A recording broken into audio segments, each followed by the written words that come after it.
So let me talk a little bit about, physician scientists. So as long as and even before I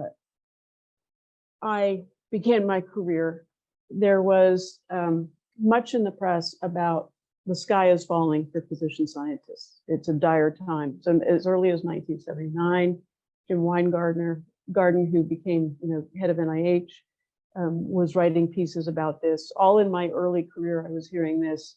Andy Schaefer, compiled a book of essays on the vanishing physician scientist. And then in 2014, the NIH led a physician scientist workforce report to say, how do we combat this?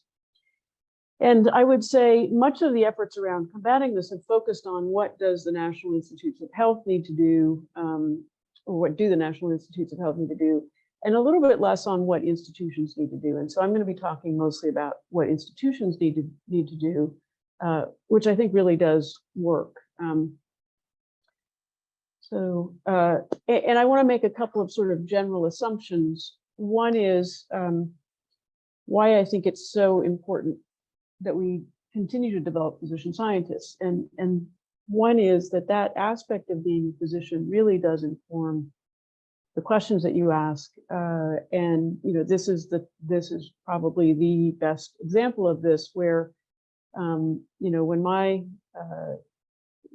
we thought that ulcer disease was related to stress, related to smoking, coffee intake, et cetera, and a physician made an observation of these curved bacteria in the stomach of patients who had ulcers. And that led to hypothesis testing and the discovery that, in fact, peptic ulcer disease, and now we understand gastric cancer, are really infectious diseases. So paradigm shifting observations. I would make the converse case, which is that those who are physician scientists are really good physicians. And we spend a lot of time worrying about, well, people are not spending enough time clinically, but physician scientists tend to become more focused and have powers of observation that can be very useful. So this is April Pettit, who is an infectious diseases physician who was writing her K award around TB meningitis. It had been reviewed the first time, was on the bubble, and she was writing the revision when she happened to be on call. And there was a patient who had been readmitted with meningitis. He had been treated, sent home, and was getting worse. And she happened to be the attending physician and noticed that there were features of this case that were not unlike TB meningitis. They were basal ganglia features and whatnot. And so took time to go down to the lab and walk through them, what she needed cultured. So took extra time to make sure there were fungal cultures and whatnot. And this patient did grow fungus from the CSF, and with very careful history taking had an injection for back pain. And this was the series that led to the discovery of contaminated steroid injections that had been given to many, many patients, and the withdrawal of those steroids and saving many lives, I think. From Yale, a example, I think, of one of our trainees who realized that a patient who was felt to have perhaps an infectious disease actually had tamponade and other things going on. So I think it's important that we train people to think in a certain way. And because I'm at Yale, I have to give a commercial, and so these are some of the discoveries that were made by physician scientists who were thinking about patients and about mechanism at the same time. So again, a couple of other assumptions. Even though I am a physician scientist who does a lot of clinical translational work, I believe strongly that we need a firm grounding in basic science, regardless of what we're studying. And we can talk more about that perhaps in question and answer. I still think that the mentored research apprenticeship is the foundation of training, that you cannot learn how to do research unless you've got hands-on in some way. And I think everyone understands this, but this gets eroded all the time, which is that regardless of the type of research you're doing, whether it's clinical or basic, you have to have protected time for research. And this is what can be eroded either because institutions don't protect people's time or because people tend to go toward their comfort zone. And after you've finished your clinical training and many years of it, your comfort zone may be seeing patients. And then this last point is it's important that you're in the right environment. And we'll talk a little bit more about this, but it's hard to make a career without being around people who have done this before you. So how do we hook physician scientists? I won't spend so much time on that. I'll talk a little bit about what's the optimal timing of certain points of training. You know, if I'm talking to chairs or to deans, you know, I talk about this from an investment standpoint, right? Why should you spend resources on physician scientist development? And the case is that there's a huge return on investment. And then how do we help people succeed so that they stay on the trajectory longer? So, you know, what are the stressors? This is from that NIH report. You all know them, right? It's you have a conflict, you have multiple talents and multiple roles, and you have conflicts among all of those roles. Some of them are personal, where you've got commitments to family and commitments to career. Some of them are within your career, which is you could see patients full time, or you could do research 80% of the time. There's no right answer, but it is important, I think, that you make decisions in an intentional way, because people become unhappy if they think they're going in one direction and they wake up 10 years later and discover that through a series of decisions where they weren't really being reflective, they've ended up on a different trajectory. Debt and money are a big factor. And so, you know, our school and many others are working to reduce the debt of our students so that your financial situation is not driving the decisions that you make. And, you know, there are all sorts of things. There's the fact that if you're in research, our culture around research is often one of rejection. You know, the paper doesn't get accepted, the grant doesn't get accepted, and how you start to see it as a business where you just submit things X number of times and you make them the best that they can be as they go out the door and all those kinds of things. So again, let me talk about how I think institutions should invest in physician scientist development. And it's somewhat about covering the gaps. And so, you know, I mentioned I was funded, as most people are, during their fellowship on a T32. The next step is to get that career development award, but there's often a break there. You don't have enough preliminary data when you finish your fellowship. You're still working on that. Your grant's reviewed, but not funded the first time. And I think this is an extremely important time when chairs and section chiefs invest in people. It requires of them that they recognize talent, right? That they say, I know you're going to succeed, and so I'm going to give you the support to get you through this period. Now, it's not all on institutional funds. There are institutional K awards, there are foundation awards, but a lot of it depends on institutional money. And so both at Vanderbilt and here, we have created programs to provide support for that early gap. And it includes salary support, not necessarily by any means full salary support, but a central structure where the dean's office is giving $75,000, $100,000 to cover some of that protected time so that the chairs will pitch in the rest of it. Oversight and mentorship, by which I mean having, in this case, Keith Choate, an associate dean who meets periodically with the faculty members and the mentors to make sure that that's happening the way it should.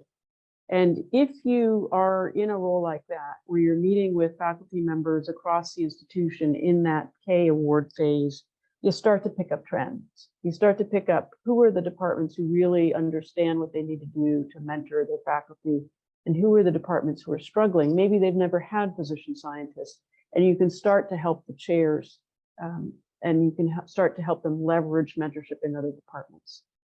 Simple things like access to grant writing and repositories of successful grants so that people are submitting their best possible work, and then creating a networking opportunity. And here we call it the Janeway Society, where you're bringing people together. Maybe once a month, they're hearing about how you develop a lab, how you hire people, how you deal with people in your lab who are not working as well as they should, all those sorts of things. But what you're also doing is bringing everybody in the institution together who's at the same stage in their career. So you're also promoting collaboration, which from my perspective is investing in, the same faculty when they are now associate professors and chairs, and they're collaborating because they knew each other and they were sitting in this room. So, as I said, we provide up to 100,000. If the physician scientist is actually a surgeon scientist, that's not likely to cover much of the salary, but it's enough of an incentive.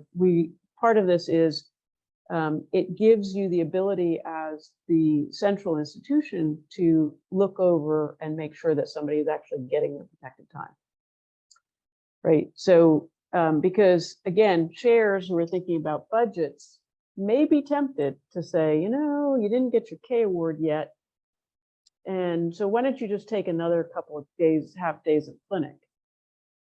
But if the institution is giving that money, you can say, no, you can't do that. And you can also say that for everybody who's on a government K award, because of course that's required. And so that oversight of mentorship is really, really important. Other aspects are, I think probably institution specific, but it's an important resource. So the second gap, is, okay, now you've got your career development award.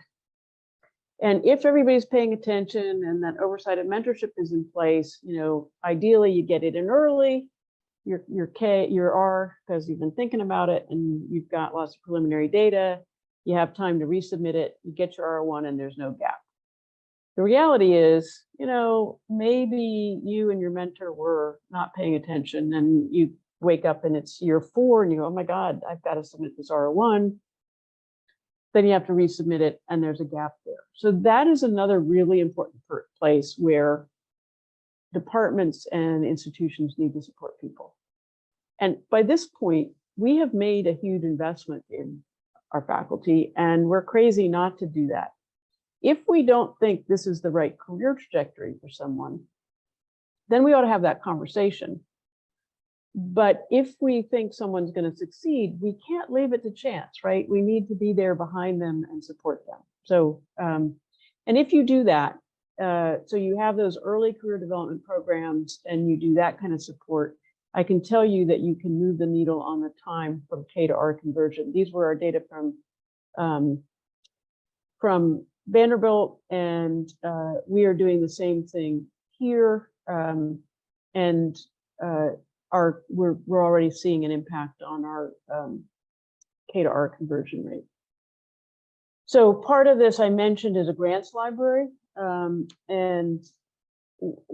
our faculty have been extremely generous in saying, you can have my original grant, my summary sheets, my response, so that somebody can look, and the people who are using this have to sign a commitment that they're not going to plagiarize, they're not going to, do anything but read it and learn what a good grant looks like and how one responds to these things.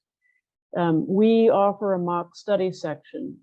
This is not the same as having your mentor read your grant or your chair read your grant or whatever it is, but having people sit in a room like a study section.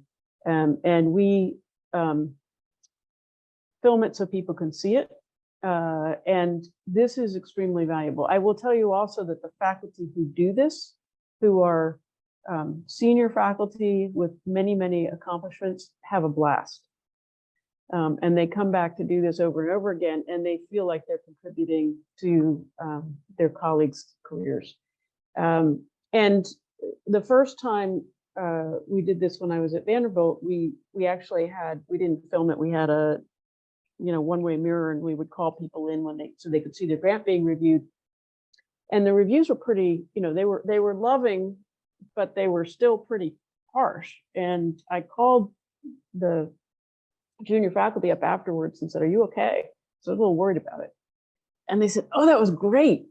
I had no idea that one thing was going to make my grant unravel in study section. And now I have time to fix it before I submit it. So it's really been helpful for people to, again, make sure that what you're sending out the door is better.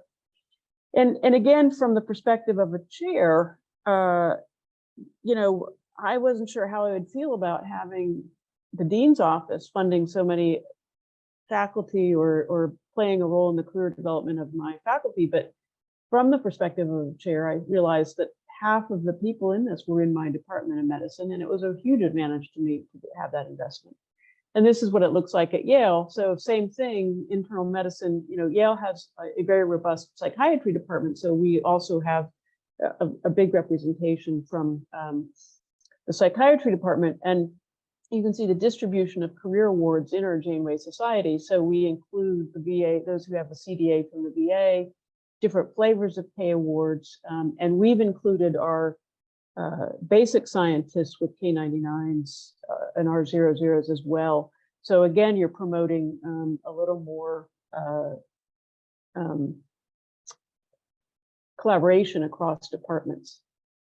So there's another gap that I wanted to mention, which is the hidden gap. And this is after you have your first R1, you know, you've had your career development award, but now your protected time, your effort goes from 75% to more like, you know, 40% maybe at max, right?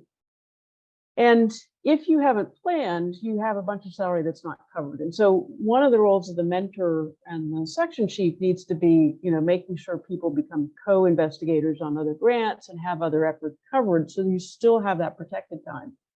Because again, the temptation is to say, well, you know, why don't you take on another clinic? And suddenly you're not able to do all that you need to do. And so this is a vulnerable time. And we used to say, you know, great, you've got your R1, you don't need any more career development, just call us when you're ready to go up for promotion. And when we did that, we would have some people who would come forward and we'd realize they were not ready and they didn't know they were not ready. And so we developed at Vanderbilt, we do this now here, a system for meeting regularly with faculty at that stage in particular to make sure every so often just to look at their CV with them and say, you know, you're doing great on publications, you're doing great on grants, but you haven't attended any meetings. Who's going to write your letters? Let me help you network a little bit more. Or, gosh, you're writing a lot of grants, but you haven't put any papers out. And that, you know, so just those kinds of things. And then lastly is this late gap, which is, you know, the fully funded investigator. And I find that this is particularly people who come from a generation when they were used to, when funding lines were great and they were used to just getting their grants. And particularly in the basic sciences, when, you know, basic science was what the NIH funded primarily, and their grants not funded, it may not even be reviewed. They've never had that happen before, and they feel ashamed. So they don't come forward because they haven't been through all this wonderful career development that says, look, this is what happens, and, you know, you just do this. And they may be angry, they may rewrite the same darn grant and reapply, and that's not a very effective strategy. And so suddenly they're without funding after a while. So this is a group that we also need to pay attention to, and we need to facilitate people coming forward either by making bridge funding contingent on having studios and having input or whatever it is to help so we don't lose talent that's been funded for many, many years. I want to turn a little bit to the question of, are there unique aspects for example, those who are underrepresented in medicine or for women? You know, I think today in 2022, we don't need to make this case anymore. I think we understand the importance of having a diverse community to really ask the right questions and to see different perspectives. But when I first started in this work, I'm not sure that that was necessarily the case. And so one of the ways to make the case was that it was a workforce issue, right? That by that time, 50% of our students were women and we needed to pay attention. If we didn't have our women going into science as physician scientists, we were going to have a big decline in the number of physician scientists. And so we have thought a lot about this here. We have developed strategic plans around faculty development, and the core of them is the issue, the questions of mentorship and sponsorship, as well as I would say proactive retention. Now, when I say proactive retention, some people say, oh, I haven't been retained lately, you know, can I have this? But that's not what I mean. What I mean is meeting with people and learning what their pain points are and taking those out of the way and making sure that we say to people we appreciate them, right? Because you all know you can feel isolated, you can feel like no one notices, you know, that people outside the institution know what you're doing more than people inside the institution. And as leaders, we need to make sure that we're seeking people out. And so one of the things that we've done is a little bit of a forcing function for just basic annual meetings with our faculty and you know, helping people figure out what the components of that meeting is and fill out a form that we can track. So there are a couple of important articles. One is this article by Tim Lay and Bart Hamilton some time ago that looked at outcomes by gender and by degree in terms of different grant types. And what you can see is that there are gender differences, or there were at that point, in success rates for R01s of different types between men and women. But they're statistically significant. They're not dramatically significant. And what to me was the take home of this article was actually this, which is women did not go back in once rejected.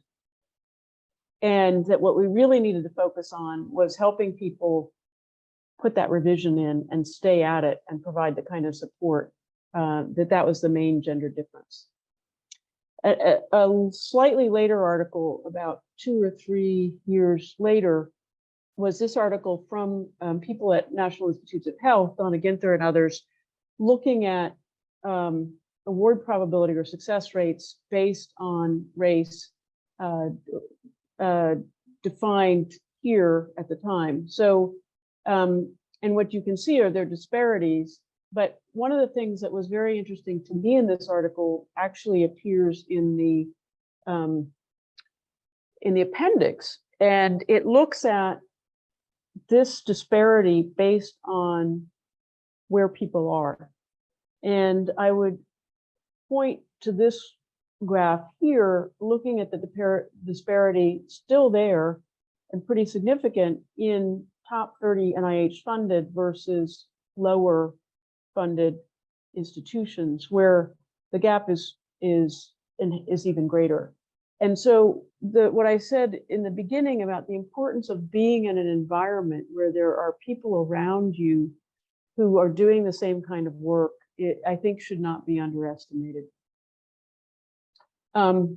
So how do we change this? You know, part of this is by recruiting more diverse students, but critically by retaining them. And that's why I said our strategic plan is really focused on that proactive retention and also creating an inclusive environment. And I'll talk a little bit more about how we're doing that. But one of the things that I do is show our faculty at the State of the School every year how we're doing. And I think that kind of transparency is really important to signal that this is something that's important to us. Same data for women. So, and also in terms of recruiting is focusing not just on our medical students, but on our PhDs and particularly on postdocs. And this is a program that we will be offering for the 3rd time shortly that brings together postdocs from across the country.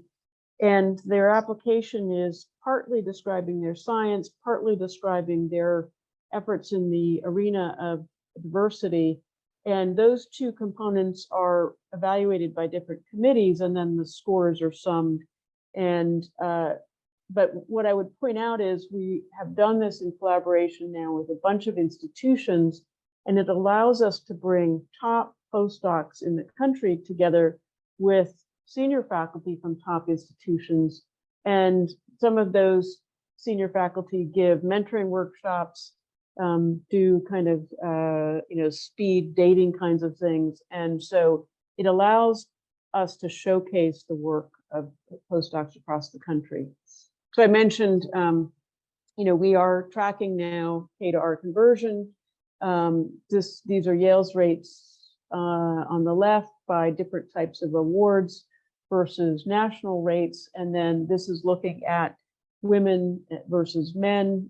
These are pretty old data because we wanted to have a sufficient runtime.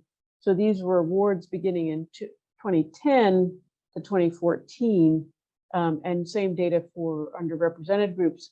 But I wanted to show this graph, which I think is really very important. So this is K to R conversion for male K holders and female K holders. And those data that I just showed you were at 7 years. But what you can see here is that by 10 years, the gap has closed. And I think this is another take-home lesson, which is that we need to invest longer, perhaps, because this is a time in life when people are juggling family if they have children, and where that still disproportionately falls to women. And so this is something that we need to think about. And I will say specifically around COVID, I think we had a lot of sensitivity to this. And so we did a couple of things. One, I think like everybody else, we extended the tenure clock. But the other thing that we did was we gave anyone who was in the first 3 years of their faculty who was on a research track, regardless of what type of research they were doing, men and women, a $50,000 to $60,000 bolus of money, with one requirement. Two, they had to meet those criteria that they were within the first 3 years, but the one requirement was that they had to meet with their mentorship committee and tell us how they were going to pivot or how they were going to make sure that their work went forward during COVID. So it was really a forcing function to get people to do that. And of course, all of the section chiefs and department chairs said, heck yeah, we'll do this because, this is important. And so I don't know if this is related or not, but I would, this is just the increase in our first and last authored publications by group. I'm not sure what to make of the data here when we broke it down by ethnicity, but certainly we didn't see that our women were taking that hit that others were seeing across the nation, nor were our overall URIM numbers. So that inclusion piece that I mentioned, we have a concept that this is best done by leveraging the work of our affinity groups. And let me give you an example. So if you're a young woman faculty member and you're trying to think about how you network, maybe this is less applicable post-COVID, but that involves traveling. And you have young children at home, and you're talking about that in a group of women physician scientists, you will get advice on how to do that. If it's in a mixed group, that topic may not even come up. You may not feel comfortable saying, how do I juggle taking care of my kids during that period?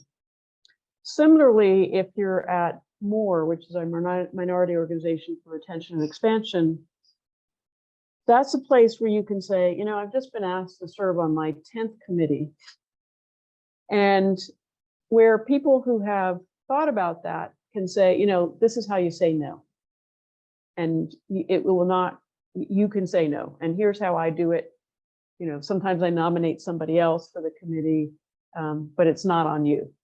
And so these groups have been very, very successful, also creating social scenes, information about what's available in town, and really, really important.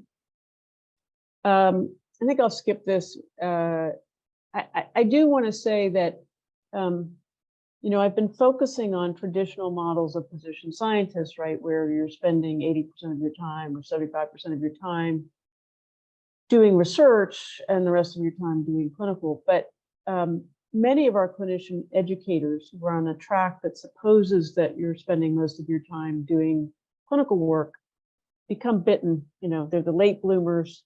They become involved in grants and buy down those hours because now they have time on an R01 or whatever it is. And even if they're not part of a grant, they're critical to our research mission and critical to our educational mission. And so one of the other aspects of mentorship is this has been a group that has been largely ignored, I think, historically in academic institutions. And so we're spending also a lot of time thinking about what do our clinician educators need? And one of the learnings is it differs greatly from department to department and even within large departments from specialty to specialty. So doing kind of big workshops may work for some things, but sometimes putting together the toolkit and coming to a department and dealing with the department specific issues can be very helpful. In terms of sort of other more innovative things, I think one of the questions is, for those who do an MD PhD, is the PhD in the right place? Currently, it's this top model. You break up your clinical training, your medical school training, and then you have this huge number of years of clinical training, and you join back, into the lab during your fellowship sometime. By which point, the area of research that you're interested in has advanced, and you have to kind of start over, and you've maybe taken some time out. And so one of the questions is, should we really be offering PhDs more often during the fellowship? I think most of us, I know you do at UCSF, offer PhDs during this period. Should we make a way for our MD PhD students to be able to do this and still have funding? I think other things that we need to do, we need to make sure that our residents are exposed to science adequately and exposed to those who are doing research. These are some things that one can do, and I won't go through all that. Another thread I would say is that we often conflate technology with science. The latest, hottest techniques comes along and everybody wants to do that. And we think if you're not doing that, you're not on top of things. Really, we need to teach people that what science is about asking good questions and testing hypotheses. And that is something that you can teach in the clinic with residents. I would say one of the things that we are really subject to more than I would like in medicine is anchoring on ideas. We decide what the evidence is, but the evidence is often pretty crummy. And it becomes the thing that we think we have to do, and really saying, no matter what the issue, whether it's how we take care of patients or whether it's how we think about individual risk of patients, we need to remain curious and look for things in an agnostic way and test hypotheses. So why? And I started with that case of H. pylori. When in the early 70s, my grandfather had an ulcer, and he basically was told, you need to reduce your stress. I think you need to retire. You need to give up, smoking, which was a good idea. You shouldn't drink coffee, whatever it was. But he retired from the work that he loved because that was what he was told to do, right? And that, was stupid. But at the time, if we had applied evidence-based medicine to what we knew then, we would have thought about better ways to do this, better ways to help people make lifestyle adjustments to avoid peptic ulcer disease. So we have to keep an open mind about the causes of things. And that's why we're doing what we're doing. So closing thoughts, I talked about these internal programs. An institution can't afford to just do that for everybody. So there is an aspect of competitive selection. That doesn't mean that we don't ultimately do it with everybody. It means that sometimes people have to come back a second time with an application, but they learn how to do it in a process. There is no right trajectory. As I said, some people, know they want to be physician scientists. They do an MD, PhD. Some people really love clinical work and then see a patient who makes them appreciate that we don't know something really, really critical. I've mentioned that environment matters. You guys are in a great environment. We talked about central oversight. We talked about really shepherding our investment beyond that independent stage in other places of gaps. And that is important because we get what we ask for. So I will take the slides down, and I think we have a little bit of time for questions and answers. Yeah, thank you so much. That was fantastic and gave us a lot to think about. And we have about 5 minutes for questions, so I'll open it up to the group.